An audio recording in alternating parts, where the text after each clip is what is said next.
Welcome to Teaching Orchestra. In this video, I'm going to go over some common problems with the Black Knight. And if your students are having trouble with these passages, hey, that's why they're called common problems, right? It's not just you, it's not just them. These are common problems that most orchestras face. All right, let's take a look at measures 5, 6, and 7. We have a lot of chromatics here, and although I go over in the teaching companion the augmented or 3/4 pattern, it's really not the same. Because in this context, it's more of a chromatic pattern, so we have to teach it in a different way.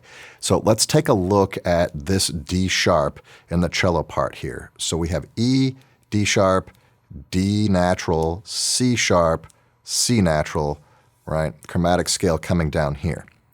So how I like to teach this is I like to insert the open D in between the E and the D sharp.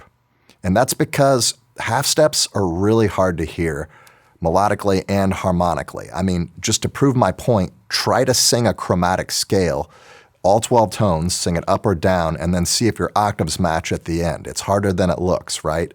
So we use this open D to keep us grounded. So we go from E to open D, then D sharp to open D, then E to open D, then D sharp to open D to really hone in on the intonation. Now, when we go on to the G string, we do C sharp, open G, C natural, open G, C sharp, open G, C natural, open G, and we can do the same thing here for the violas. Now you can do this by section. You can just have your cellos do it by themselves. You can just have your viola section do it by themselves to really hear if everybody's getting the pitch, or you can do it by rote with the whole class. I kind of like the second option because it gets everybody involved. Okay, so those measures are pretty out of tune for most groups, and that's one way to solve that problem by using the open string as a guide and sort of to ground us in that tuning.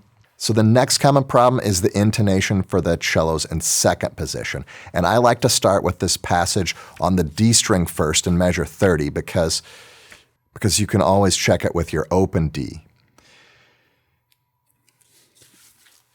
Now here in the teaching companion, available on teachingorchestra.com, the way I solve this issue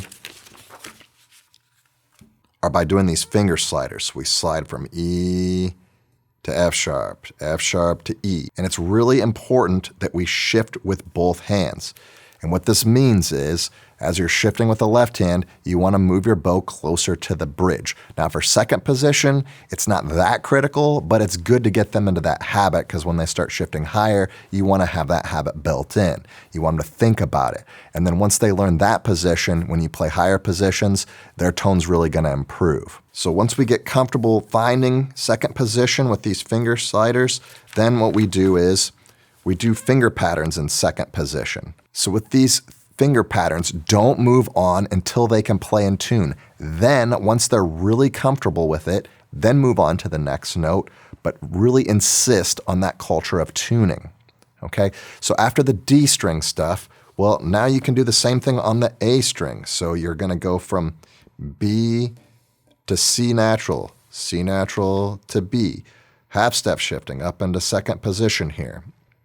And then we're going to do this finger pattern on the A string. And this is going to be a little trickier because it's an extended pattern. We've got the half step shift here, then we've got the extended 2 for D and 4 for E. Now technically when you're coming back, you should do 4/4 instead of 1/1. That's the technical way to do it, if you really want to get technical with the finger patterns. But in context, the music doesn't really do that, okay? Which is this is kind of the exception that proves the rule. So in context, in this spot right here, we go up and then we go back to E. So it's really not necessary to do that. And then when we get the A string stuff, okay, but the reason why I teach it 4/4 is because when we do on the A string and we shift up, so A, B, C, D, E, and then we come back down 4/4 to D, C, and then first finger B.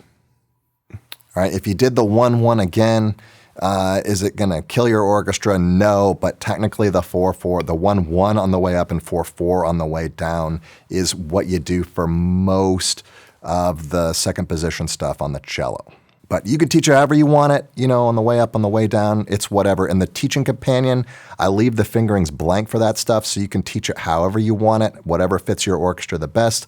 I can see the pros and the cons of doing both, but you know what? Let's just have like a really heated argument in the comments section. The comment section below, just let's battle to the death about a fingering, right? Because that's appropriate, right? Because that's what we do on other YouTube channels, right? That's the culture of YouTube, right? Let's get really hostile and make a really hostile environment about something as simple as a fingering choice with people you don't even know, or you know what? Maybe not, or whatever. So the last thing I'm going to point out, and I'm going to do this quickly because, this video is getting kind of long anyway, is what we do at rehearsal H, or, in measure 91 here for violas. In rehearsal H, the first half of the measure and the viola part's pretty easy, but in the second half, it's a bit trickier. And they can do they can do this in third position, if they're comfortable shifting, it makes it easier. But if they're not, you're going to have them practice the string crossing, okay? Here in measure 95, you're going to have to do it in third position or deal with the string crossings, okay? But, for this reason, it's not really in the teaching companion because you're going to need to address it in first position or third position, and there's just different ways to teach it, so you're going to have to deal with that first before looking at it in the teaching companion. Okay, also, the viola part at H is pretty important, okay, because we lose the support of the second violins. The second violins are playing in harmony with the first violins. And so, if you need to modify it to make it squeaky clean and change that part, instead you can have them play open D instead of C, and nobody will ever know the difference, I promise. And then up here, you can have them play open A instead of G. As long as everybody in the section does it, you'll never know the difference. But if you want to do it with the shifting or with the string crossings, that might be a good excuse for some viola sectionals. Like, hey guys, we really need to get together to work on it. Let's have a viola party. Let's do some viola sectionals, All right, so that's my take on Black Knight, and I thank you for watching. And if you think this video could help out another teacher or any of these videos within this episode, please share it with them. And I look forward to seeing you next time.